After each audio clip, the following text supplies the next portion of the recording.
Oh boy. Dorkiest luggage on earth. But I love it. Somebody in our neighborhood is burning one down tonight, if you know what I'm saying. Hey, what's up everybody? It's Uncle Matt here. The Bucky shirt is on. You know what that means. It is a travel day. Although we're traveling by air, so no Buckies to be had, unfortunately. Actually, that just occurred to me earlier today, and I got a little sad about it, to be honest. But someday we'll return to Bucky's. There's one opening in Cookville in like a month, so we'll have to go up there for that. I'm getting sidetracked. Tonight, 10:45 p.m., we are flying to Orlando to visit the Walt Disney World and Universal Orlando resorts, to have a fun few days down there, riding all the rides, eating all the food, doing all the things. This is going to be weird, though, because I believe if everything goes according to plan, you will see the return home vlog before you see this vlog, because we're coming back on Saturday, June the 11th. That night, Nashville SC has a home game, so I'm probably going to vlog the return flight that morning as part of the Nashville SC game day video. Probably put that out on Sunday right after the game, because those videos are usually easier to edit and get out than vacation videos, so might be a little time travel or timey-wimey, wibbly-wobbly stuff going on here. I don't know. And that only applies if you're watching my vlogs in order. If you're just randomly here, none of this makes any sense at all. But flight takes off in 2 hours and 45 minutes. Probably heading out of here in about 30, 45 minutes from now. One-stop flight, and we'll be in Orlando. No lounge tonight, sadly. Going Southwest, no American. A Belgian off, I don't know what that was, but we'll be heading to the airport in a little bit for a fun-filled, magical few days. That sounded really bad. All right, so much like the city and the interstates and the infrastructure and everything around it, Nashville Airport is constantly under construction. And tonight's fun little twist is the lane for departures was closed, so they were funneling everybody into where the arrivals would normally only be going. So that was fun. Took about 30 minutes to get through the traffic and get in here. Flight's been delayed already. But no mask. That's cool. And of course, we were in the wrong part of the terminal, but there's no signs that tell you where to go, or since the arrivals lanes were closed. So just figure it out on your own. I guess that's how things work at the airport today. Nice thing about a evening flight, flew through security, no need for TSA pre-check or global entry. I don't even know if they're running those lines tonight because there's so few people going through right now, but through security, just currently boarding flight number 3118 with service to Sarasota. All ticket and confirmed passengers. Hopefully no more for this delays. flight, This flight only has 42 people on it, but somehow I was in position 51 on the boarding. I don't know about the math on that. Here we go. We're on the plane now. Next stop, Florida. Should do a plane vlog like out of the way. That's what I'm doing. Okay.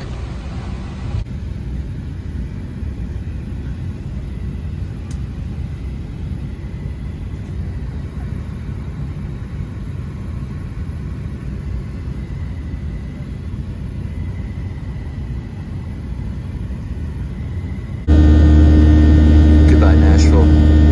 We'll see you soon.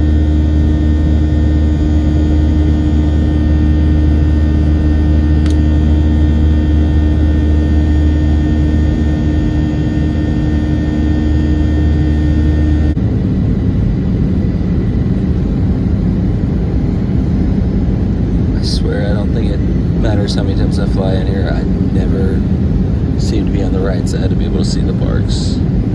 Unless I'm just completely missing them. But this is Orlando.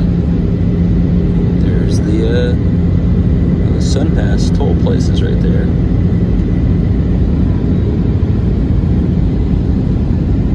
I'm guessing I'm on the wrong side of the plane.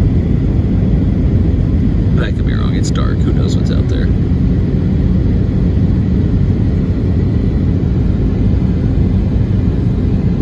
Is that Spaceship Earth?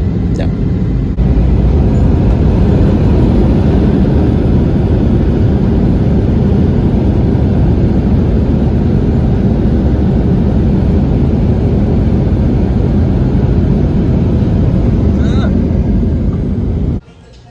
And just like that, we're in Orlando. Easiest flight of my life. I could do that in my sleep. I kind of did. Not only in a Of course, every trip to Orlando begins with the ride on the first official attraction, oh, almost fell, of Orlando. glad that you were here and know that you enjoyed it. A little faster. The driver is laying on the gas tonight. I gotta say, I would love to check out all the new roller coasters and cool stuff they have at SeaWorld these days, but never seem to have time on any of these trips. All right, we have arrived at our hotel, the Grand Orlando Resort. This is very fancy. Starbucks, grab a coffee in the morning. A little bar area over there. If you're a drinker, you can grab a drink. I am not. TVs, some games. Decent little lounge area here. This is pretty. Initial reaction, this is pretty sick. I mean, it's like 3 o'clock in the morning right now, so we'll see what it's like in the daytime. We got a hot tub, we got a nice big like grotto style pool area. Little kiddie pool here. Come back in the daylight and get a better look around. Not at 3 o'clock in the morning. All right, so just a quick overview of the room. It's not the best, it's not the worst. The carpet, the walls, and the doors have all seen better days. Beds seem okay. There's like a lot of outlets for charging, except this is a completely fake outlet. Like, I can't even describe it, but when you plug in stuff, you just can tell it's not like there's nothing behind it. Like, it just, the plug slides in, there's no like connectivity connection. I don't know if that makes sense. This is a thermostat that does nothing, but there's, you know, the standard hotel AC unit over there, but yeah, it's fine. It'll do. I mean, this is one of those trips where we're gonna literally probably be in the parks from open to close, so basically just need a place to crash when we're done with the parks and then to get back up and go again. So it's not like when I came with my family in October and wanted like a nice luxury resort like Boardwalk. So this will certainly do.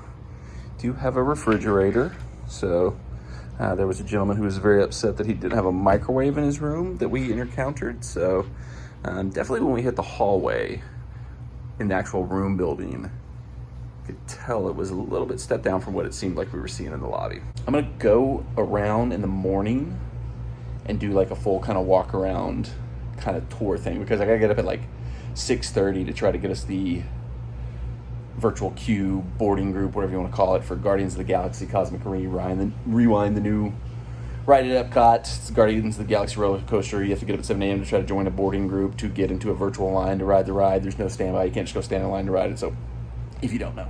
So 6:30 in the morning tomorrow, I got to wake up and do that. Then not going over the park till closer to 9. So wake up, try to get the virtual queue. Hopefully we do. And then once I'm up anyway, I'll kind of do a little walk around in the daytime of the hotel itself, and we'll see if maybe you can see a little bit more in the daylight. But it seems like it's like a hotel that's in the process of renovation. Like the lobby, incredible. The pool area looked really, really nice. We only got into like this building where our rooms are. We're in building 6,000. It's like the walls out there look like half painted, so it looks like maybe like they're in the process of overhauling the whole hotel, and just they haven't got to some of it yet, because there's like, you know, the room in certain ways, like there's nice art here, there's decent fixtures, stuff like that, but then the carpets definitely need to be replaced. The paint on the walls and the doors need some work. So it seems like it's a work in progress. Like, but like I said, it's not the worst place I've ever stayed, so it'll do for this trip. You can kind of see some of the hallway issues previously mentioned. It almost looks like the housekeeping just like scraped the walls when they were going to do their job or something. I don't know. I don't want to throw anybody under the bus. Hello, it is Matt from the future. I'm now back home in Nashville, but as I was editing this video, I wanted to jump in and throw in an additional note. 1 or 2 nights after this first vlog in the hotel was filmed, we actually got turned around one night coming back from the parks, and we ended up in building 1,000 instead of building 6,000. And it was very clear that that building had gotten a lot more love, a lot more fresh paint, fresh like signs on the room numbers and stuff like that. You know, obviously couldn't see what the rooms looked like on the inside, but walking through the hallways of Building 1000, it was pretty clear that that building had been like almost fully renovated, at least from like looking in the hallways and the elevator areas of that building. So just want to further state that I think for sure that's what's going on there at the Grand Orlando, is that it's going through a massive renovation. So some areas are a little bit further ahead than others. So because I was watching back this and I was like, it seemed like I was like very negative on the hotel, especially the room we were in. But like after that first night, maybe I was just cranky because also it was like 3 o'clock in the morning when I filmed that. But, you know, once we kind of saw the hotel, kind of saw what was going on there, it grew on me and I definitely enjoyed it and definitely stay there again. So don't want to make it sound like it was like a bad experience or a bad hotel or anything like that. It's just, it's definitely something they're working on, because you could tell from looking at Building 1000 to the building we were in, Building 6000, that they were in kind of 2 different stages of development. So just wanted to jump in and throw that in there. Back to the past, Matt. There's too much time travel in the vlog this week. Sorry for it getting confusing. It's a beautiful Florida morning. All right, the sun is out. It is a beautiful morning. Here's a better look at the pool area. And I mean, this is what I'm talking about. Like, this pool is incredible. So there's definitely a degree to which maybe they're working their way through renovating and updating and improving the resort, because lobby to pool, very, very cool. I mean, you got a waterfall, little grotto area back there, cool looking water slide. Then you get over there to where our room is, not quite as great. A little pool bar over there, some drinks while you're lounging. This is not a bad setup if you're chilling and not going over to the parks or something. Also right now, early in the morning, 7 a.m., good time to film because there's nobody out and about swimming, so you don't have to like try to cut around people or feel awkward if you're filming them while they're swimming. So, good timing. Similarly, we got a fitness center here. Doesn't look like anybody's on the grind this morning. But there's some treadmills, looks like an elliptical. Probably a few little weights here and there. Let's see if we can get a better look at what all might be in here. Yeah. Weights, nothing too fancy, nothing too standard, but maybe some options in there if you want to get a workout in. Here's a sign of what else they have. Convention Center, Building 6000, Game Room, Mandolin's Restaurant, Sports Lounge, Deli Diner. Now this is where I think it's interesting that there's potential that this is over. This hotel resort is going through some renovation changes, because the blank resort, I'm trying to make out what it says under there, but whatever it used to be called has been covered up since it's now the Grand Orlando Resort at Celebration. Can I make that out? Radisson. I think that's used to say Radisson right there. So this is an old Radisson that is maybe in the process of being renovated and getting some improvements. So interesting. All right, grab a nice coffee. And with that, we're gonna wrap up our travel day resort intro vlog, because we are headed to Epcot. We got that Guardians of the Galaxy Rewind pass. I don't know how it happened. Thank you, Lynn Testa. Boarding group 1, it's literally the first thing we're gonna do. This is like the main thing we wanted to do on this trip. So that's coming up in the next vlog. Subscribe, turn the bell on for notifications. We're going to Epcot.